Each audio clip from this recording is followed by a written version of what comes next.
Hello friends, welcome to the channel. MEG01 की बात करेंगे आज, जो कि सबसे टफ सब्जेक्ट लगता है सभी मास्टर्स एस्पायरेंट्स को। Although it is not as tough as it seems, अगर आप अच्छे से सभी पोएट्स और सभी पोइट्रीज को स्टडी करें। तो एक सैम्पल पेपर पढ़ेंगे हम, ब्लॉक वाइज डिस्कस करेंगे कि किस ब्लॉक में से क्या क्या इंपॉर्टेंट क्वेश्चन आ सकते हैं। Before moving further, please do not forget to share and subscribe the channel. आज के वीडियो में हम लोग ऐसे क्वेश्चंस कवर करेंगे and there will be a further video जहां पर मैं important आर्टिस्ट्स को डिस्कस करूंगी। ब्लॉक 1 चौसर के बारे में है, तो चौसर जी को आपको स्टडी करना है पूरा, ना सिर्फ कैंटरबरी टेल्स को। कैंटरबरी टेल्स में से स्पेसिफिकली नन्स प्रीस्ट टेल को और नन्स प्रीस्ट टेल का प्रोलॉग, कैंटरबरी टेल्स का प्रोलॉग, वो सब कुछ आपको पता होना चाहिए और ये पॉसिबल क्वेश्चंस हो सकते हैं। Tool of pilgrimage, the host wanted to hear a story as may our hearts glad. हमारे होस्ट जो हैरी बेली थे वो एक अच्छी खुशनुमा स्टोरी सुनना चाहते थे, क्यों, ये आपको बताना है। और नन्स प्रीस्ट टेल खुशनुमा स्टोरी क्यों है, ये भी आपको बताना पड़ेगा।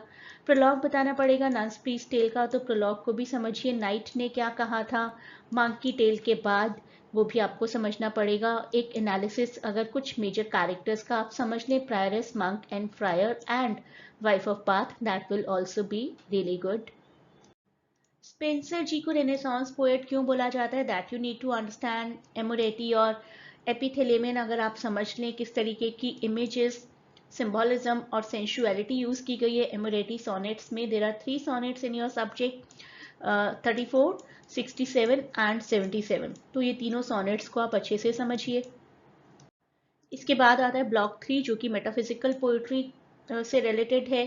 सबसे पहले तो आपको फीचर्स पता होने चाहिए मेटाफिजिकल पोइट्री के। उसके अलावा दो तीन तीन मेटाफिजिकल पोइट्स हैं इंपॉर्टेंट। जॉन डॉन की सभी पोइट्रीज आप पता करें। किसी पर्टिकुलर पोइट्री के बारे में भी क्वेश्चन आ सकता है और कंबाइंड क्वेश्चन आ सकता है। जॉर्ज हर्बर्ट के लिए most of the time police से क्वेश्चन आता है, और एंड्रू मावल के लिए गार्डन या कॉय मिस्ट्रेस से क्वेश्चन आने के ज़्यादा चांसेस है इस बार। फिर भी मैं कहूँगी कि गार्डन पोइट्री को भी कवर ज़रूर करिए। ऑल्दो मिल्टन जी का sonnet how my light is spent, वो भी काफ़ी इंपॉर्टेंट है। उसके अलावा लिसिडास आप ज़रूर कवर करिए अपने एग्जाम से पहले, और comparison of L'Allegro and Penseroso, this is must. Alexander Pope के लिए तो आपको epistle to doctor Arbuthnot करनी होगी, मॉक पोइट्री के फीचर समझने होंगे। Why do we call Mac Flecknoe to be a mock heroic poetry, ये सब कुछ समझना होगा आपको न्यू क्लासिसिज्म पोएट्स के लिए।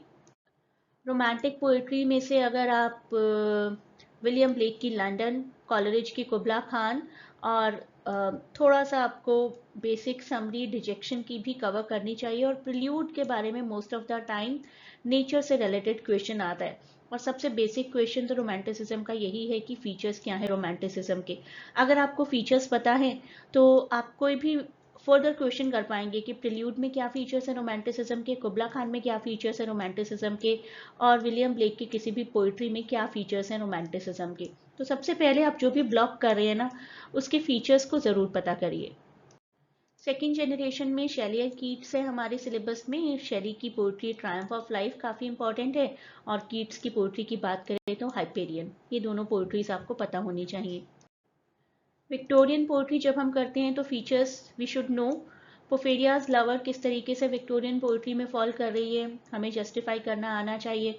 बैलेड ऑफ रीडिंग गेल किस तरीके से ह्यूमन कंडीशन को दिखाती है, प्लस विक्टोरियन पोइट्री भी कैसे है वो। प्री रेफेलाइट पोइट्रीज के क्या फीचर्स हैं, और गॉबलिन मार्केट की इंटरप्रिटेशन आ जाती है बहुत बार, और गॉबलिन मार्केट किस तरीके से एक परफेक्ट प्री रेफेलाइट पोइट्री है, that all you should know. Modernist poets की अगर बात करें तो W.B. यीट्स और T.S. एलियट का नाम सामने आता है। T.S. एलियट की वेस्टलैंड को समझना तो आपके लिए मस्ट है। मॉडर्निज्म के क्या क्या फीचर्स होते हैं, वेस्टलैंड किस तरीके से मॉडर्निस्ट पोइट्री है, तभी कर पाएंगे ना जब मॉडर्निज्म के फीचर्स पता होंगे। क्या क्या इमेजरी और सिंबलिज्म रहते हैं एलियट और पाउंड की पोइट्रीज में। Poetry, how poetry feminine beauty and love, ये सब कुछ डिस्क्राइब किया गया एडम्स कर्स में। Very beautiful poetry by W.B. Yeats. Sailing to Byzantium भी W.B. यीट्स की है। यूथ और ओल्ड एज का किस तरीके से कॉन्ट्रास्ट किया गया है इस पोइट्री में, you really need to understand. और फिलिप लार्किन की एटलीस्ट 2 पोइट्री जरूर कवर करिए, एक तो Church Going and another one is Toads. ये 2 पोइट्रीज कवर करना जरूरी है। वैसे चॉइस में आप कुछ क्वेश्चंस छोड़ सकते हैं। फिलिप लार्किन को uncommon poet for common man क्यों बोला जाता है? कन्फेशनल पोइट्री की अगर बात करें तो सिल्विया प्लैथ का नाम सामने आता है, तो उनकी पोइट्रीज को किस तरीके से हम कन्फेशनल पोइट्री की कैटेगरी में पुट कर सकते हैं, और उनकी पोइट्रीज में थीम ऑफ डेथ कैसे है, तो इसके लिए आपको कवर करनी पड़ेगी Daddy, Lady Lazarus and Colossus. So a great good luck from my side. इन सभी क्वेश्चंस को प्रिपेयर करेंगे ऐसे पॉइंट ऑफ व्यू से, तो आपका एग्जाम फॉर श्योर अच्छा जाएगा। नेक्स्ट वीडियो में हम लोग बात करेंगे इंपॉर्टेंट आरटीसी पैसेजेस की।